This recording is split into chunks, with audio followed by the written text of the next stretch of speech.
Good morning students. Welcome to SR Biology online classes. My name is Sampat राज नागर।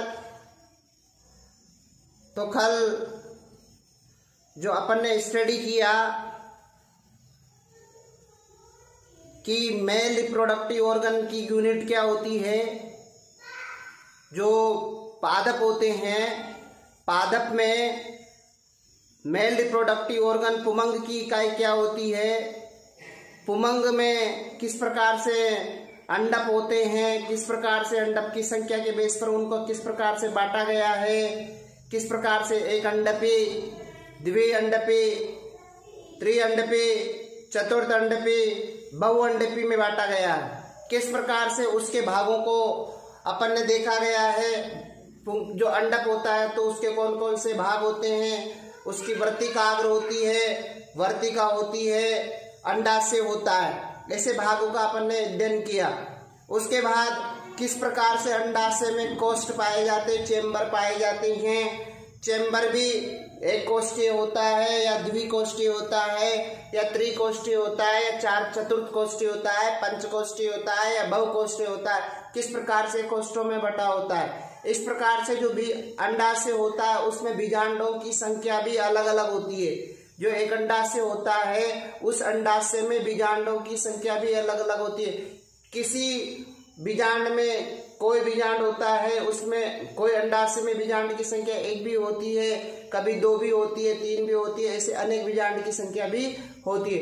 इस प्रकार से फिर बीजांड की अपन ने स्ट्रक्चर के बारे में अध्ययन किया कि बीजांड की संरचना कैसी होती है, बीजांड कैसा होता है। बीजांड जो होता है वो मर्दुतकीय कोशिकाओं से बना एक समूह होता है। उसमें आप कह सकते हैं बीजांड में मर्दुतकीय कोशिकाओं से बना समूह पाया जाता है, जिसे अपन ने बोला था न्यूक्लियस कहा था। न्यूक्लियस के बाहर दो अध्यावरण थे, अध्यावरण भी बाहरी अध्यावरण, आंतरिक अध्यावरण था। जिस स्थान पर अध्यावरण अनुपस्थित होता है उसको अपन ने क्या बोला था, बीजांड द्वार बोला था। इसके विपरीत सिरे को अपन ने क्या कहा था, निवाहक कहा था। उसके बाद अपन ने कहा था जो न्यूक्लियस होता है उसके अंदर की ओर भ्रूण कोष पाया जाता है। जो भ्रूण कोष होता है उसमें बीजांड द्वार के सिरे पर क्या पाए जाते हैं, अंड कोशिका पाई जाती है, साहे कोशिका पाई जाती है। इनके समूह को अपन अंड समुच्चय कहा जाता है। निवाहक की ओर जो भ्रूण कोष होता है उसमें प्रतिमुखी कोशिकाएं पाई जाती है, एंटीपोडल कोशिकाएं पाई जाती है, और मध्य में द्विकेंद्रक या ध्रुवीय केंद्रक पाया जाता है। इस प्रकार से अपन ने देखा। और साइड पे बीजांड वृंत पाया जाता है, जहां पर से बीजांड वृंत जुड़ा होता है उसे हाइलम कहता है। इस प्रकार से अपन ने ऐसा बीजांड की संरचना के बारे में अध्ययन करा। उसके बाद अपन देखते हैं आप गुरु बीजाणु जनन कि गुरु बीजाणु जनन से मतलब है गुरु बीजाणु मात्र कोशिकाओं से गुरु बीजाणु के बनने की क्रिया को गुरु बीजाणु जनन कहा जाता है। ध्यान में रखना, जो बीजांड होता है उसमें एक विशिष्ट प्रकार का न्यूक्लियस पाया जाता है, बीजांड काय पाया जाता है। उस बीजांड काय से कोशिका बड़ी होती है और कोशिका बड़ी होकर के फिर उससे वो एक मेगा स्पोर मदर सेल की तरह काम करती है।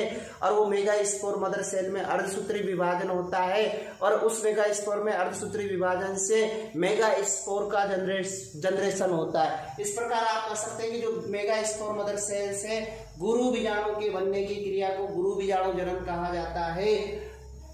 यह बीजांड प्राय एक एमएमसी से बीजांड काय के बीजांड द्वार क्षेत्र से अलग होती है। एक बड़ी कोशिका होती है जो सघन जीव द्रव्य व स्पष्ट केंद्रक युक्त होती है। एमएमसी में क्या होता है, मियोसिस होता है, जिसके फलस्वरूप 4 मेगा स्पोर का निर्माण होता है। आगे देखते हैं गुरु बीजाणु से मादा युग्मकोद्भिद का विकास किस प्रकार से होता है। गुरु बीजाणु से मादा युग्मकोद्भिद का विकास थोड़ा समझना। अभी थोड़ा सा बीजांड देखा था, उस बीजांड में आपने देखा था जो जायांग में बीजांड होता है उस बीजांड में मर्दूतकीय कोशिकाओं का समूह पाया जाता है, या आप कह सकते हो कि जायांग के अंडाशय में मर्दूतकीय कोशिकाओं का समूह पाया जाता है, जिसे बीजांड काय कहा जाता है। और इस बीजांड काय में कोई एक कोशिका बड़ी होती है, उस कोशिका में बड़ी होने के बाद उसमें अनुप्रस्थ विभाजन होता है, जिसके फलस्वरूप दो कोशिकाएं बनती है, एक पेराइटल सेल बनती है, एक मेगा स्पोर मदर सेल बनती है। जो पेराइटल सेल होती है उसमें माइटोसिस डिवीजन होता है, समसूत्री विभाजन होता है, जिससे अध्यावरण बनता है बाद में। और मेगा स्पोर मदर सेल में अर्धसूत्री विभाजन होता है, मियोसिस होता है, जिसके फलस्वरूप 4 मेगा स्पोर का 4 गुरु बीजाणुओं का निर्माण होता है। अब इन 4 मेगा स्पोर में से 3 मेगा स्पोर डीजनरेट होते हैं, 3 गुरु बीजाणु अपआश्रित होते हैं, जिसमें से एक गुरु बीजाणु बीजांड द्वार की ओर जो गुरु बीजाणु रहता है वो शेष बचता है, और 3 गुरु बीजाणु नष्ट हो जाते हैं। उसके बाद इस गुरु बीजाणु में फिर 3 समसूत्री विभाजन होते हैं। ध्यान में रखना, जो एक गुरु बीजाणु जो बचा, उस एक गुरु बीजाणु से भ्रूण कोश का निर्माण होगा। जो भ्रूण कोश में उपस्थित जो केंद्रक है, उस केंद्रक में 3 बार समसूत्री विभाजन होंगे, और उसके फलस्वरूप 8 केंद्रकों का निर्माण होगा। आप ऐसे मान सकते हो कि एक भ्रूण कोश का जो केंद्रक है, एक जो गुरु बीजाणु का जो केंद्रक है, उसमें समसूत्री विभाजन होगा तो 2 बनेंगे, फिर उसमें 2 में फिर एक और विभाजन होगा तो 4 बनेंगे, फिर 4 में एक और समसूत्री विभाजन होगा तो 8 बनेंगे। तो आप कह सकते हो कि डायरेक्ट में नहीं आया, इस वजह से बोला कि एक गुरु बीजाणु में जो एक गुरु बीजाणु भ्रूण कोश का निर्माण करेगा, और वो भ्रूण कोश में जो उपस्थित जो केंद्रक है उसमें 8 केंद्रकों का निर्माण होगा। बाद में उनमें कोशिकाएं बनेंगी तो 8 केंद्रक युक्त कोशिकाएं बन जाएगी। तो उस प्रकार से जो 8 बने, 4 ऊपर की ओर रहते हैं, 4 नीचे की ओर रहते हैं। अब 4 जो ऊपर और नीचे रहते हैं, उनमें से 4 जो निभाग की ओर होते हैं, उनमें से एक कोशिका इधर आती है, एक कोशिका इधर ऊपर आती है, दोनों के मध्य में आती है, उससे बाद में ध्रुवीय कोशिका का निर्माण होता है। इस प्रकार आप आगे देखते हैं, एक जो बीजांड काय है, बीजांड काय में से कोई एक कोशिका आकार में बड़ी होगी, एक मर्दूतकीय कोशिकाओं का समूह, एक कोशिका बड़ी होगी, जिससे प्रस्फुटक कोशिका या आर्किस्पोरियल सेल कहते हैं। इसमें अनुप्रस्थ विभाजन होता है, इसके फलस्वरूप 2 कोशिकाएं बनती है, द्वितीय कोशिका और गुरु बीजाणु मात्र कोशिका, मतलब parietal cell, megaspore mother cell बनती है। जो पेराइटल सेल है उसमें माइटोसिस होता है, तो उससे अध्यावरण का निर्माण होता है। जो गुरु बीजाणु मात्र कोशिका उसमें मियोसिस होता है, मतलब अर्धसूत्री विभाजन होता है। अर्धसूत्री विभाजन से 4 गुरु बीजाणुओं का निर्माण होता है, 4 मेगा स्पोर का निर्माण होता है। इन 4 मेगा स्पोर में से 3 गुरु बीजाणु डीजनरेट हो जाते, अपआश्रित हो जाते हैं, जिसमें एक गुरु बीजाणु बचता है जो बाद में भ्रूण कोश का निर्माण करेगा। और 3 मेगा स्पोर में, इस 1 मेगा स्पोर में 3 समसूत्री विभाजन होता है, जिसके फलस्वरूप 8 मेगा स्पोर बनते हैं। 8 मेगा स्पोर बनते हैं। इन 8 मेगा स्पोर जो केंद्रक है, ये एक तरह से बाद में कोशिका का निर्माण करेंगे, अलग अलग सेल का निर्माण करेंगे, और इस प्रकार से एक भ्रूण कोश में 8 इस प्रकार से व्यवस्थित होते हैं। जो 8 कोशिकाएं, 8 जो केंद्रक बने हैं, उनमें से 3 ऊपर की ओर रहते हैं, 3 नीचे की ओर रहते हैं, जिसमें से एक केंद्रक ऊपर और नीचे से आकर के मध्य में आ जाता है, जो ध्रुवीय केंद्रक का या ध्रुवीय कोशिका का निर्माण करता है, द्वितीय केंद्रक का निर्माण करता है। मतलब 2 कोशिका आपस में रीजॉइन होती है, एक वाली ए वाले दोनों के आपस में मिल जाती है, और अपर की ओर जो ऊपर की ओर जो प्रतिमुखी कोशिकाएं पाई जाती है, चलाजा की ओर, और नीचे की ओर सहायक कोशिका और अंड कोशिका पाई जाती है। इस प्रकार से गुरु बीजाणु से मादा युग्मकोद्भिद का विकास का आपने डायग्राम देखा। आगे है जो डायग्राम बनाया है, उस डायग्राम की थ्योरी देखते हैं। जायांग का जो अंडाशय है उसमें क्या होता है, मर्दूतकीय कोशिकाओं का क्या पाया जाता है, समूह पाया जाता है, जिसे क्या बोला जाता है, बीजांड काय कहा जाता है। अब इन मर्दूतकीय कोशिकाओं में से कोई एक कोशिका क्या होती है, आकार में बड़ी होती है, जिसे क्या बोला जाता है, आर्किस्पोरियल सेल कहा जाता है। इस कोशिका में क्या होगा, अनुप्रस्थ विभाजन होगा, जिससे क्या बनेगी, दो कोशिकाएं बनेगी, जिन्हें गुरु बीजाणु मात्र कोशिका व पेराइटल कोशिका कहा जाता है। पेराइटल कोशिका में क्या होगा, समसूत्री विभाजन होगा, जिसके द्वारा क्या बनेगा, अध्यावरण बनेगा। और गुरु बीजाणु मात्र कोशिका कैसी होती है, द्विगुणित होती है।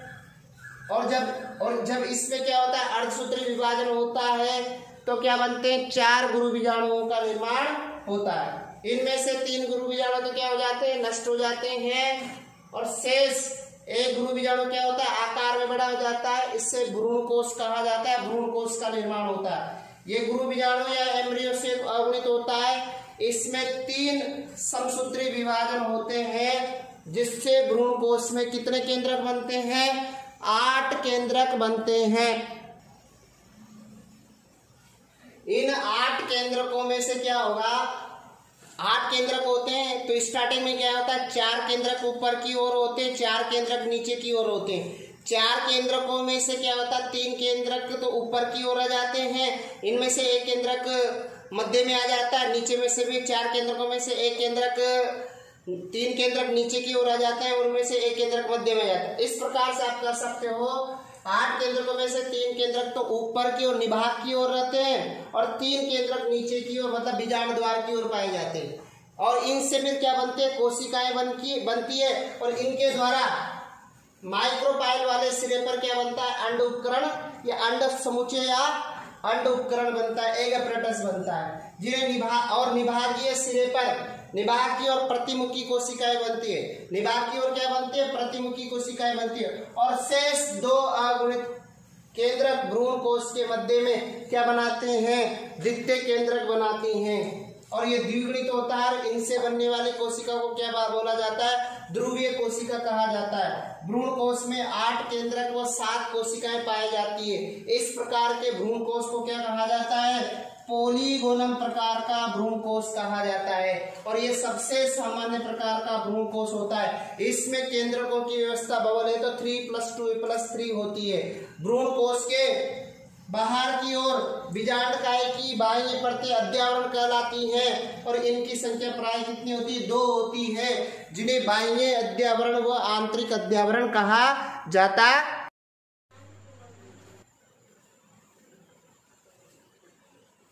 नोट, बीजांड जो होता है उसके भ्रूण कोश की संरचना में अंड उपकरण पाया जाता है, एग अपरेटस पाया जाता है।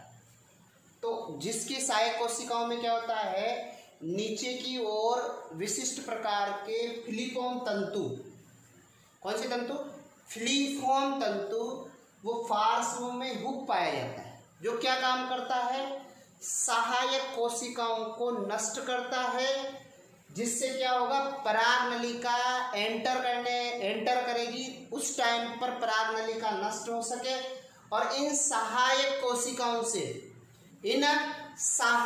कोशिकाओं से विशेष प्रकार के रसायन भी स्रावित होते हैं, जो पराग नलिका को क्या करते हैं, अट्रैक्ट करने का कार्य करते हैं। प्रतिमुखी कोशिकाएं जो होती है उसके निभागीय, प्रतिमुखी कोशिका कहाँ पर पाई जाती है, निभागीय सिरे पर पाई जाती है, और इनसे क्या स्रावित होता है, एंजाइम स्रावित होता है, और ये एंजाइम क्या करता है, अंड कोशिका को पोषण भी प्रदान करता है। थोड़ा और एक और नोट डाल रखा है, बीजांड द्वारे सिरे पर एक विशेष सहायक कोशिकाओं में क्या पाया जाता है, थिकनिंग पाई जाती है, जिसे तंतु रूप समुच्चय कहते हैं। तंतु रूप, ये जो थिकनिंग से मतलब है एक तरह से फिलीफॉर्म तंतु, जो सहायक कोशिकाओं में पराग नलिका को क्या करता है, दिशा निर्देश या दिशा प्रदान करने में महत्वपूर्ण भूमिका निभा। पॉइंट देखते हैं अपन, परागण होता क्या है। परागण आप ये मानो कि जब कोई पुष्प हो और उस पुष्प के जो परागकण होते हैं वो परागकण वर्तिकाग्र पर पहुंचे, या पुष्प का जो पुंकेसर में जो परागकोश होता है, परागकोश से परागकण का वर्तिकाग्र पर पहुंचना परागण कहलाता है। और ये परागण होता है दो प्रकार का। डायरेक्ट आप कह सकते हो परागकण का वर्तिकाग्र पर पहुंचना क्या कहलाता है, परागण कहलाता है, पोलिनेशन कहलाता है। तो पोलिनेशन 2 टाइप का होता है, स्वपरागण और परपरागण। जो स्वपरागण होता है, स्वपरागण में क्या होता है, जब एक पादप के पुष्प के परागकण उसी पुष्प की वर्तिकाग्र पर पहुंचता है तो उसे स्वपरागण कहा जाता है। लेकिन जब एक पादप के पुष्प के परागकण उसी पादप के दूसरे पुष्प की वर्तिकाग्र पर पहुंचता है, दूसरे पादप के पुष्प की वर्तिकाग्र पर पहुंचता है तो उसे बोला जाता है परपरागण। जो होता है ना स्वपरागण, एक आप कह सकते हो कि परागण 2 प्रकार का होता है, स्वपरागण और परपरागण।